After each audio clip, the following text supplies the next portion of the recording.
For this guy, we'll be using 5 balloons. I've got a 5-inch round that I've inflated to about 1.5 inches or so, the size of a golf ball. I'll usually blow it up till it fits in my fingers like that.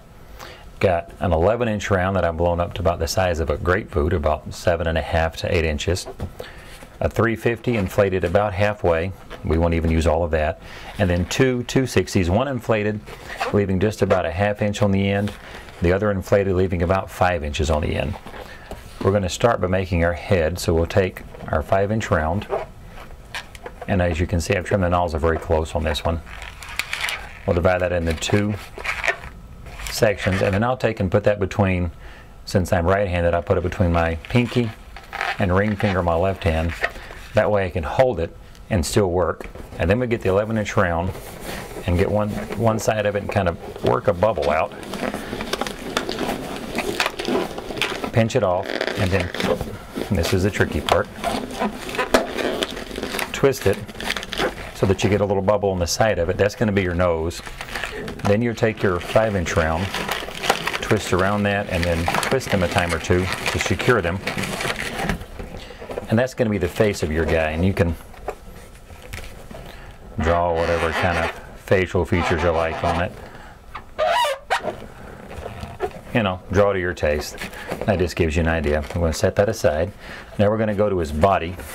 Get him out of the way. We're going to take our 350, and I'll take and squeeze this and get it really good and soft. Makes it easier to work and cuts out on your pops. Now you want to pinch about a 1-inch bubble on the end, and then grab the knot.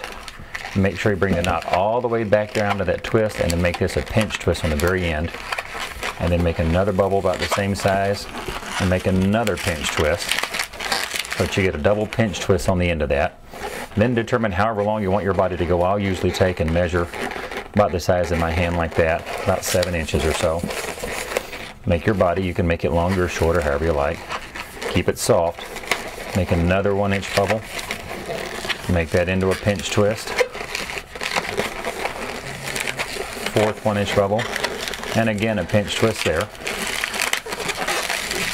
And this excess, just take off. And be sure and secure this really good up in there. And that's just his basic body. You can take your head and attach it into either end of the other, doesn't really matter. Just twist it into place. And there's the head and body of the guy. Now we're going to make his legs. Take the longer of the 2 260s. Starting at the nozzle end, you're going to make about a 4-inch fold twist. And then make sure you grab the knot and twist that into it. And then tuck it through the loop to secure it. And then we're going to make about a 1/2-inch bubble and make that into a pinch twist. And that's 1 foot. Then you go to the other end, and that little bit that you have left over, I'll kind of soften it some.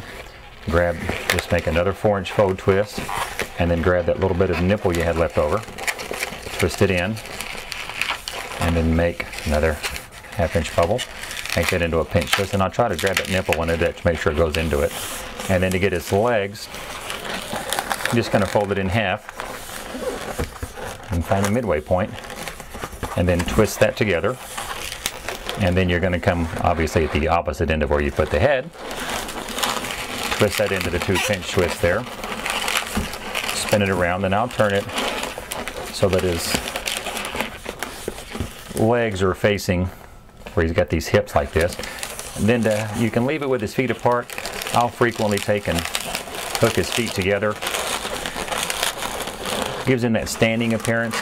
And also helps prevent these from coming undone if a little kid is playing with it. Just a little added security, mainly for my part.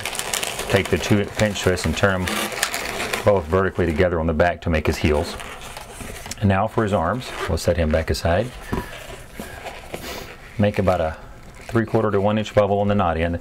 You can see how I've also trimmed that very close. This is going to be his thumb. Now we're going to make a pair of pinch twists, so make a little 1/2-inch bubble. Make that into a pinch twist. Another 1/2-inch bubble. Make that into a pinch twist. And then bring it around through, and I'll keep working it so it's soft as I'm going. Then you make about a 1-inch, probably an 1.5-inch bubble there. Another 1.5-inch bubble there. and twist that around those pinch twists, and then I'll turn it so that the two fingers are poking out the end of the double pinch twist and the thumb is sticking up top. Now we're going to go the other end and make sure it's good and soft. Now this is where it gets kind of tricky on the estimating, and this one you'll just have to, after practice, you'll get the hang of it. I go about to where my hand, the width of my hand, where there's about 1.5 inches sticking out on the other side. So it's at about a 6.5 to 7 inch level. Twist it so that you've got that on the end there. Now you're going to reverse it, make your first pinch twist, and make another pinch twist. We're just reversing how we did that other hand. So you start with a pair of pinch twists, and then with this extra that you have left over is going to be this. So you want to roughly divide it into thirds. So I'll go about 1/3 out, and then that last part into half for what's left. Twist that into the 2 pinch twists. And ideally it ends up at the very end there. Now you're going to take this and fold it in half to find your midway point. Twist that, and then come up, and what I'll do to make this easy is I'll come from behind the head over the top of this back pinch twist, like that, pull it down, and then I'll bring them over to the front, under the front pinch twist, and just cross them over once, securing them in place, and now his arms are in place.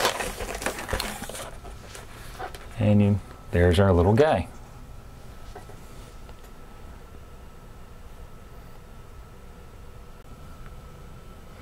And as an added bonus to this guy, if you'll take his legs, bring them up forward, and put both of the pinch twists back in the back so you get this nice little booty effect.